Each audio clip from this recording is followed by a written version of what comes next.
Hi friends, జున్ను పాలు అయితే వేసారండి మా పిన్ని వాళ్ళు. అయితే జున్ను ఎలా చేసుకోవాలి చూసేద్దాం రండి. ఒక గిన్నె తీసుకుని దాంట్లోనే హాఫ్ గ్లాస్ జున్ను పాలకి గ్లాసున్నర పాలు అయితే చేసుకున్నాను. చిక్కగా ఉంటే బాగుంటుంది కదా, గట్టిగా వస్తుంది. పాలు వేసేసుకుని అందులో జున్ను పాలు కూడా వేసుకుని అదే గ్లాసులో హాఫ్ గ్లాస్ బెల్లం అయితే వేసుకున్నాను. తురిమేసుకున్న బెల్లం వేసుకుని 3 కలిపేసుకున్నామండి. బాగా బెల్లం అంతా కరిగేదాకా కూడా నీట్గా కలిపేసుకున్నాము. బెల్లం అయితే కరిగిపోయింది కదండి, కరిగేదాకా కలుపుకోండి, లేదంటే అలాగే ఉండిపోతుంది. అందుకని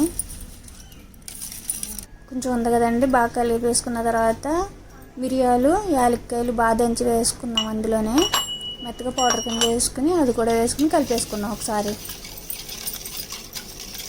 నాకైతే ఇక్కడ జున్ను పాలు ఎవరో ఒకరు వేస్తూనే ఉంటారండి, దొరుకుతాయి, కొనుక్కోవాల్సిన అవసరం లేదు. ఇంకా ఆవిరి మీద పెట్టేసుకున్నామండి. ముందుగానే ఇడ్లీ పాత్ర పెట్టేసుకున్నాను. దాంట్లో వాటర్ వేసి చిన్న ప్లేట్ వేసి దాంట్లో ఈ జున్ను పాలు మిశ్రమం పెట్టేసుకున్నాను గిన్నెతోని. చూసారు కదా, ఇదే టైప్లో పెట్టేసుకుని మూత పెట్టేసుకుందాం. పైన ప్లేట్ వేసి పైన మూత పెట్టేసుకుందాం.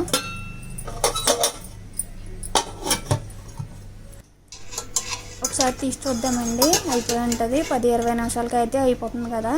పోపుతో చూద్దాము. చూసారు కదా, అంటుకోలేదు. జున్ను అయితే రెడీ అయిపోయింది. నచ్చితే లైక్ అండ్ సబ్స్క్రైబ్.